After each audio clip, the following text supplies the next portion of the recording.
Olá, bom dia. Estamos mais uma vez aqui reunidos para estudar a Bíblia, a Palavra de Deus.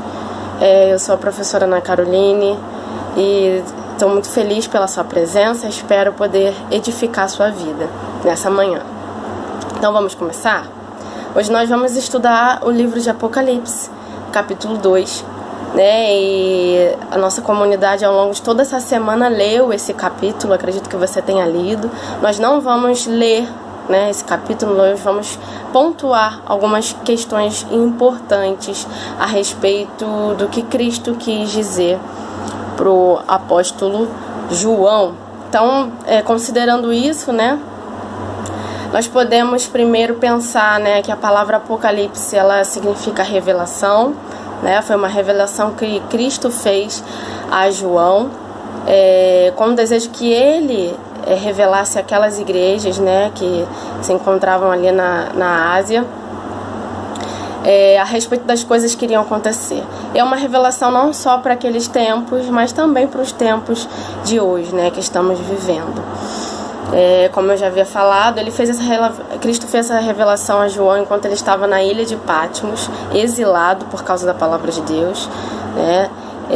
Os cristãos naquela época sofriam bastante perseguições e uma das punições era o exílio.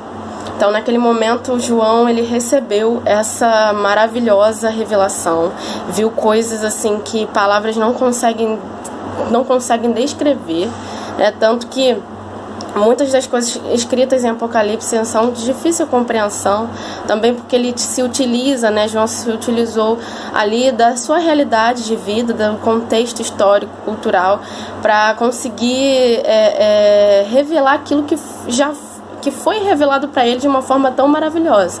Então, o livro de Apocalipse, embora seja revelação, ele não pode ser considerado como um livro tão fácil assim de compreender. E é por isso que nós estamos aqui, é por isso que nós precisamos estudar e nos dedicarmos ao estudo da Palavra de Deus. Então, algumas coisas que eu quero pontuar de início. Como que nós podemos interpretar Apocalipse, primeiramente considerando que a Bíblia ela interpreta a si mesma. Então muitas coisas que nós veremos ao longo desse livro, nesse capítulo mesmo, podem ser significadas a partir do nosso olhar para toda a Escritura, para todos os outros momentos na Escritura. Então a Bíblia ela interpreta a si mesma, muitos elementos nós vamos ver que foram já interpretados por ela mesma. E algo que nós podemos perceber é que no capítulo 1 Cristo ele já dá a definição de algumas coisas, de alguns elementos. Por exemplo, as 7 igrejas. O que significam as 7 estrelas, as 7 estrelas? São os anjos das 7 igrejas, Então, são os anjos, a gente pode considerar os líderes e pastores. E ele fala também sobre 7 castiçais, que significam 7 igrejas, as 7 igrejas para as quais João escrevia essa carta.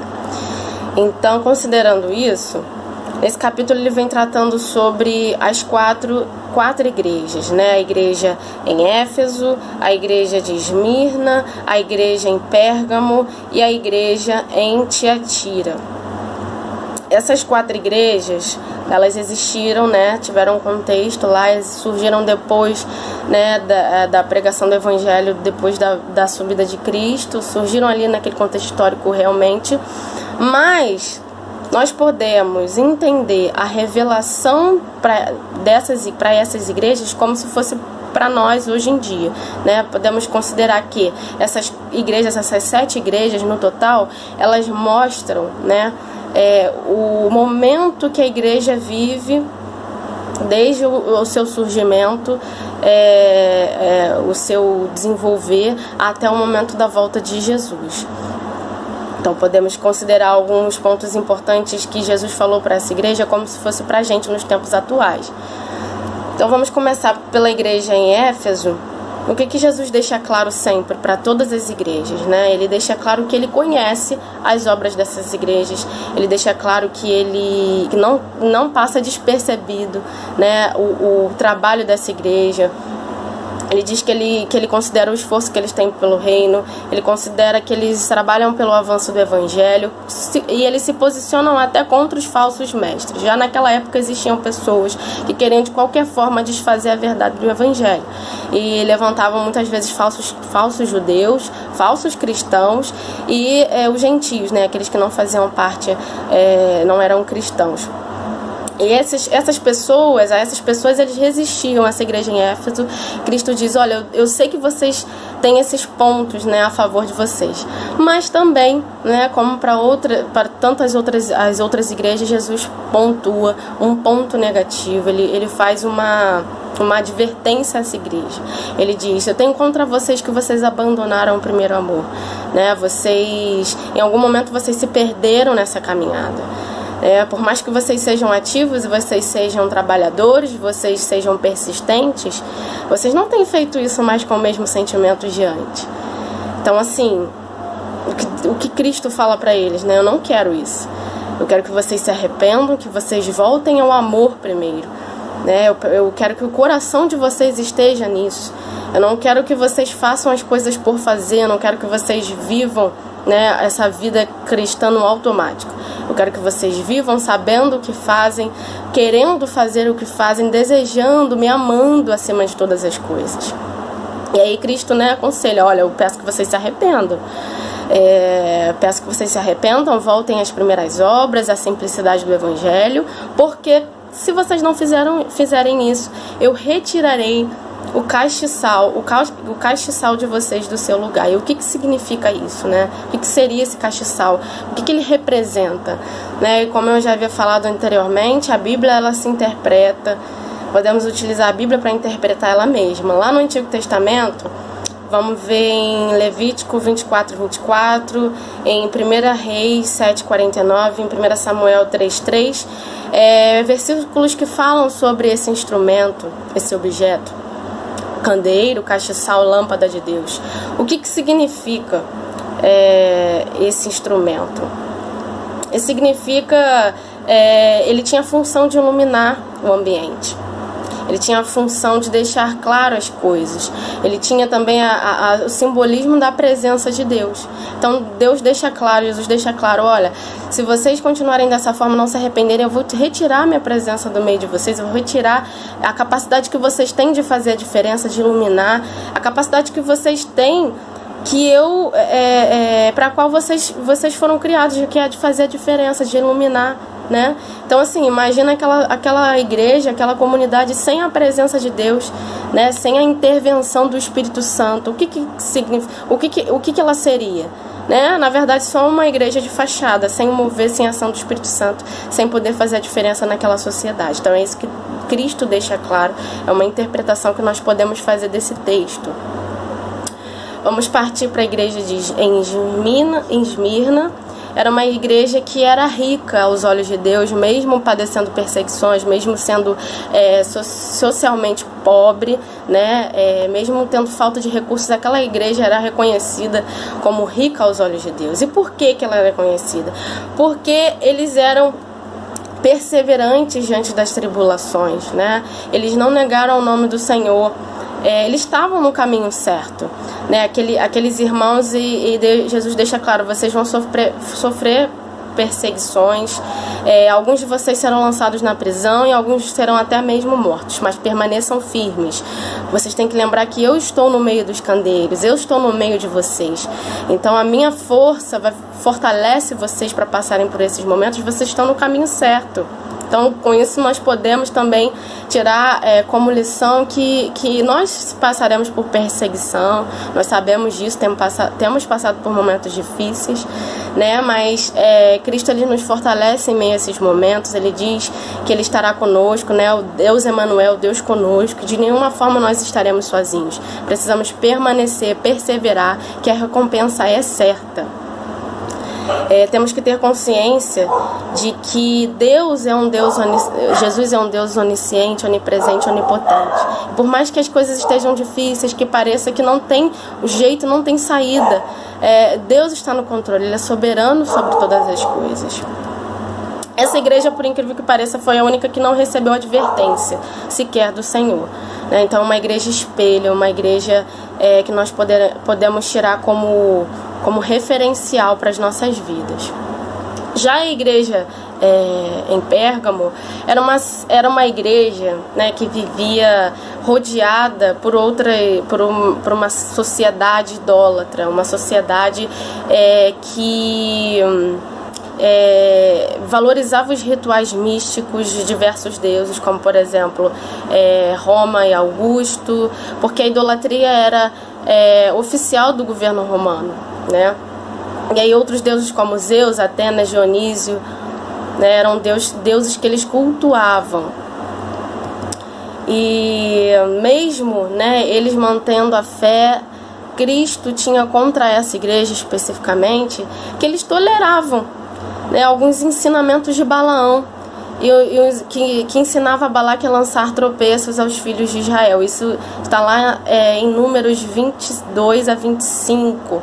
Então, claro que essa igreja ela tinha um ponto positivo, mas tinha um ponto negativo, né? Esse ponto negativo que fazia total diferença, porque era esse ponto negativo que fazia com que eles tropeçassem, com que eles falhassem na sua santidade.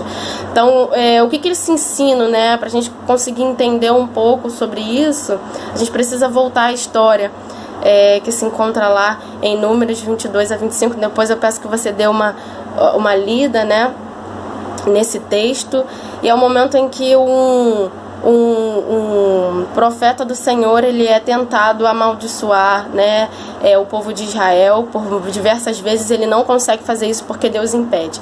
Mas só que mais pra frente, infelizmente, ele com o seu conselho ajuda o povo de Israel a praticar uma série de coisas que não agradavam a Deus, a se envolverem com mulheres que eram de outros povos, contaminando assim o povo de Deus, fazendo eles terem práticas imorais e de idolatria, né? Então ele diverte essa igreja. Eu tenho contra vocês que vocês toleram esse tipo de ensino, né? Vocês estão deixando com que o meu evangelho, a minha palavra, ela seja contaminada, ela não seja pura. Vocês têm praticado todo tipo de imoralidade. Então eu peço que vocês se arrependam, ele diz, né?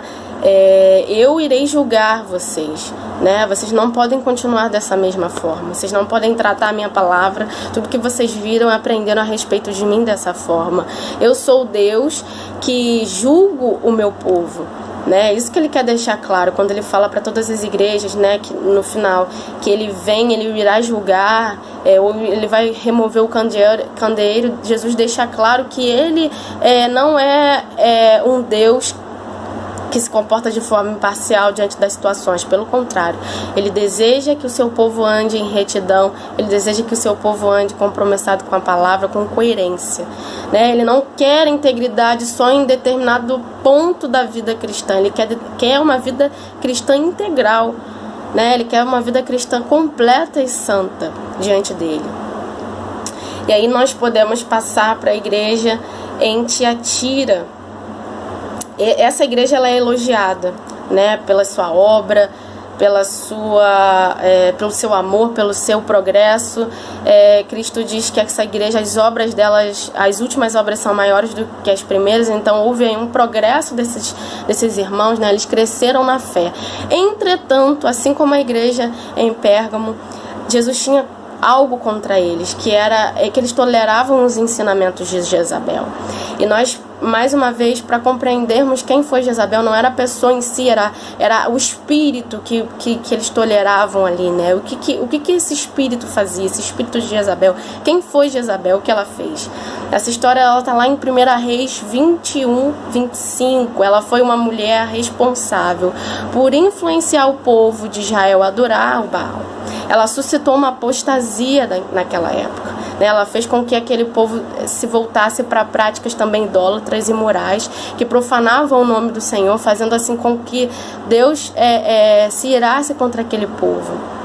Ela fez aquele povo cair em idolatria, em fornicação e feitiçaria. E Cristo diz, né, que deu tempo para aquela igreja se arrepender, mas que eles não quiseram. Ou seja, aquela igreja foi uma igreja com o coração endurecido, uma igreja que, mesmo ouvindo a palavra de Deus de advertência, não se dobrou, não se prostrou, não se arrependeu. E com isso, por causa disso, Cristo iria entregar ela e seus amantes, né, as pessoas que praticavam essas coisas ali naquele meio, seus amantes, a total tipo de devassidão. Eles teriam a retribuição adequada, né? E com isso Jesus mostra que ele é um juiz soberano, tanto em relação à sua igreja ele vai julgar, quanto em relação àqueles que não fazem parte do seu povo. Ele irá julgar, porque ele tem todo o poder, toda a autoridade sobre toda a face da terra e sobre toda a autoridade sobre o reino, sobre todas as pessoas, né? Ele deixa claro isso. Essas advertências, essas colocações de Jesus mostra que nós temos um Deus que sabe de todas as coisas, que ele não anda alheio às nossas situações, que ele analisa, ele observa a forma com que nós andamos, a forma que nós tratamos a sua palavra, e ele deseja coerência em nossas vidas. Nós podemos considerar essa palavra de tamanha urgência, principalmente para os tempos de hoje, né? Como nós já vimos falando em outros textos, né? Nós vemos sinais, vemos a Bíblia se cumprindo, as palavras de Jesus se cumprindo em todos os sinais. Percebemos que hoje, mais do que aquele povo ali daquela época, daquelas igrejas, nós precisamos estar atentos e considerar essas advertências, essas colocações de Jesus para as nossas vidas, né? Esse capítulo ele serve de uma certa forma como uma análise às nossas vidas. Será que nós temos sido realmente integrais na nossa forma de ser cristãos? Temos sido pessoas que toleram outros ensinos, que toleram um evangelho que é contaminado, que muitas vezes parece com o evangelho verdadeiro, mas não é. Tem aí um copo, né, transparente com uma pitadinha de veneno, né, imperceptível, mas quando a gente bebe, a gente morre em todos os aspectos. Será que a gente tem tolerado esse ensino?